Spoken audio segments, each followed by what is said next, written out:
Tonight I'm going to talk about my memory loss. I'm not talking about age-related forgetfulness. Everyone's memories fade over time. And I'm not talking about Alzheimer's either. I'm talking about what most people think of as amnesia. In my case, all, and I mean all, of my past memories have been erased.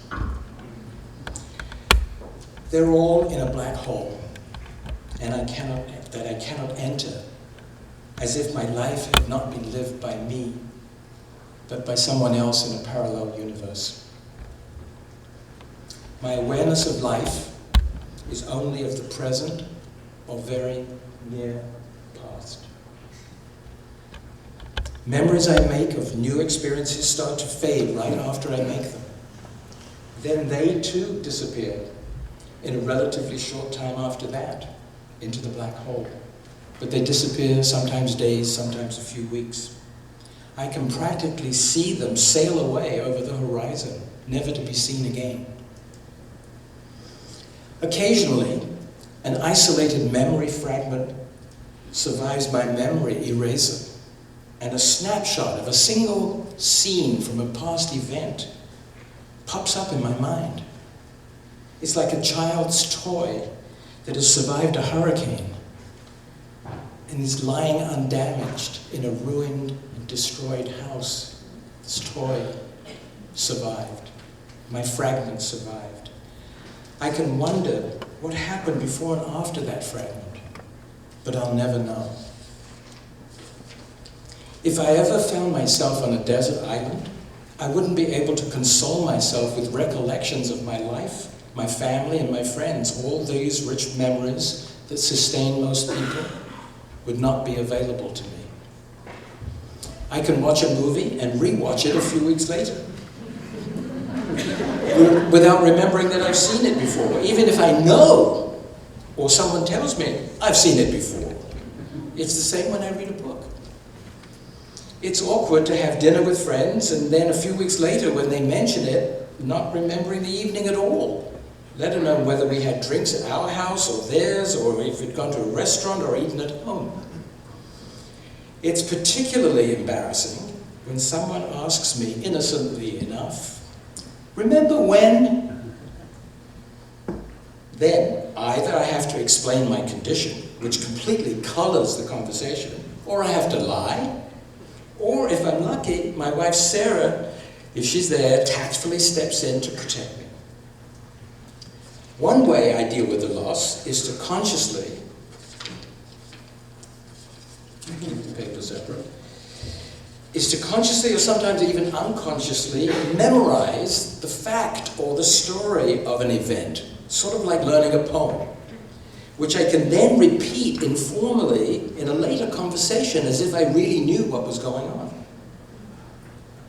From then on, I'll know that particular event happened, but I won't remember the details and the feelings attached to it. However, as you can see from these notes, memorizing a little fact of a story is one thing. Memorizing this presentation was too much of a challenge for me. So I hope you'll forgive me. So much of what I'm describing here tonight isn't what we call remembering. Rather, I've been able to write it out only because I've told and retold this story, which is pretty significant to me.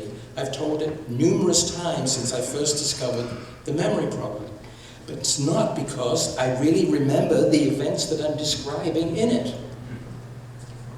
My condition became apparent and undeniable about 8 years ago when I visited a friend in Colorado who reminisced about an all-men's ski trip in Utah he and I and 3 other friends had been on a couple of years earlier. I had no idea what he was talking about. From his description, the trip sounded really memorable. It included a whiteout store, closed access roads, and the fact that instead of skiing in the storm, and I said, no thank you, as the others did, I slogged through the storm, incredible. I can't believe this. I slogged through the storm, and I persuaded a local diner to sell me 5 uncooked dinners that I could then later cook for the group after they came back from skiing. Wow, I did that? Yes! And I don't remember it. However, no amount of prompting from him brought any memories to my mind. My friend got more and more frustrated with me, trying to prompt memories where none apparently existed. I couldn't offer him any logical explanation. Privately, of course, Sarah and I were worried that something was pretty wrong with me. Soon after that, I asked Sarah to test me about the events in our 33 years together. She also described experiences that I had described to her of the years before we met, but I no longer remembered any of those, neither before we met or after. We realized then that I had been unconsciously faking having a real memory, probably for some time. Well, the first thing I did was to study what I could about the structure of memory in our brains. What I learned was that there are different kinds of memories located in different parts of our brains. Of course, in the natural course of things, we don't distinguish what kind of memory we're talking about when we reminisce. We just say, I remember. What I seem to have lost was something called episodic or autobiographical memory. What I seem to retain, luckily, was some semantic memory, which is where we store knowledge extracted from our experiences. That's what I've stored. I was like someone who could play the piano, but had no memories of the piano lessons that I had ever taken. I then consulted memory experts in Boston, where we lived, but they were focused on Alzheimer's disease, and since I clearly didn't have that, they were not particularly interested in my condition. They basically told me to go away and forget it. Yes! They said, forget it.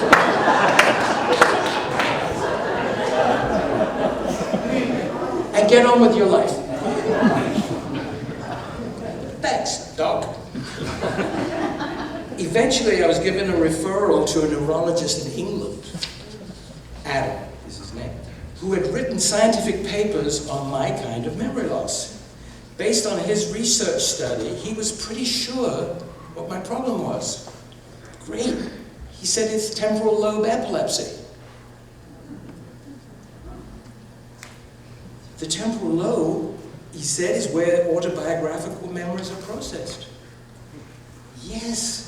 Oh my God, it was true that I had 2 grand mal seizures about 30 years ago when I was in my 40s, but they were out of the blue and never repeated. Nevertheless, according to Adam, it's almost certain that without my realizing it, my brain has had ongoing subclinical, nobody could detect activity, which has been quietly erasing my memories without any other symptoms.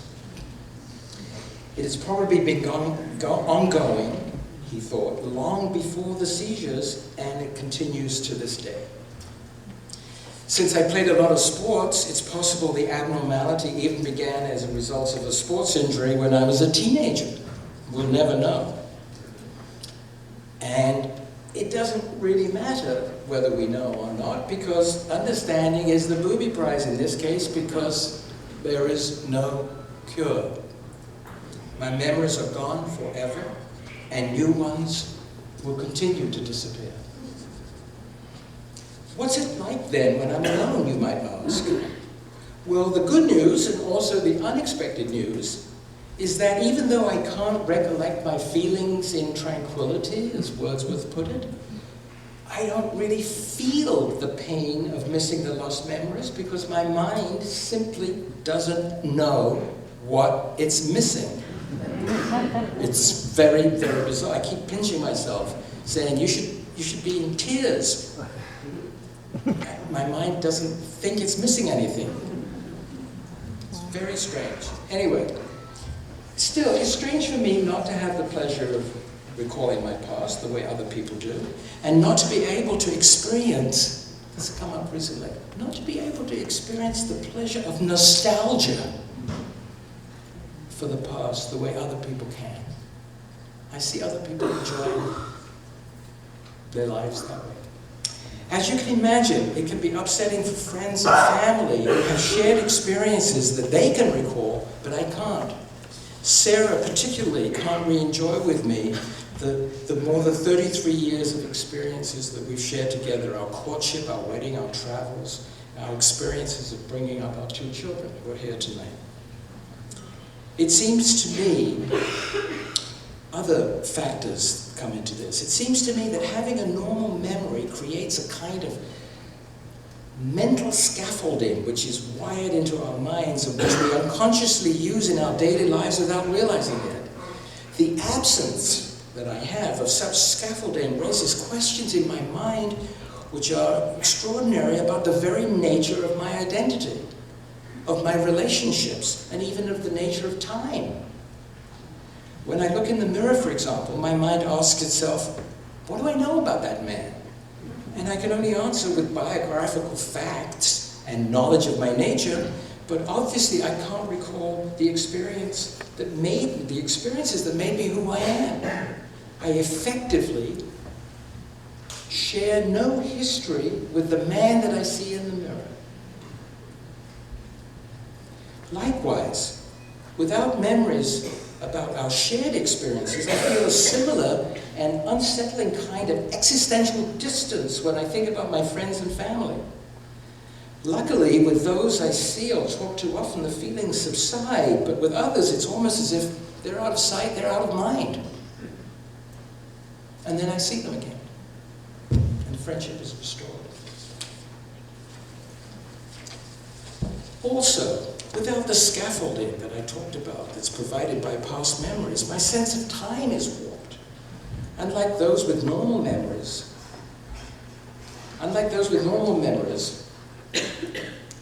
I view past events through a kind of reverse time telescope. An event that occurred this morning feels like it happened yesterday, and Thanksgiving feels like years ago. Some people have told me how lucky I am to have reached the enlightened Zen state that many aspire to, of living in the now. Still, maybe, they say, everything happens for a reason, even if we really can't fathom what that reason would be. Maybe my condition has a purpose in my life, and maybe finding Adam in England and coming to California were all meant to be. I'm here tonight. Yes, I suppose so, but I'd like to have it both ways. I'd like to live in the now, but at least have the option of recalling the past. I have a logical, scientific mind, and although it may be that this condition is an opportunity to get more in touch with my spirit, still, I'm not sure that I'm ready to accept my memory loss as a blessing instead of a curse. Still, gradually, I'm learning to console myself with the fact that we're more than just the sum of our memories, aren't we? And that really, just as the wise men say, the past, like the future, is just an illusion. And the only time that matters is now. Thank you very much.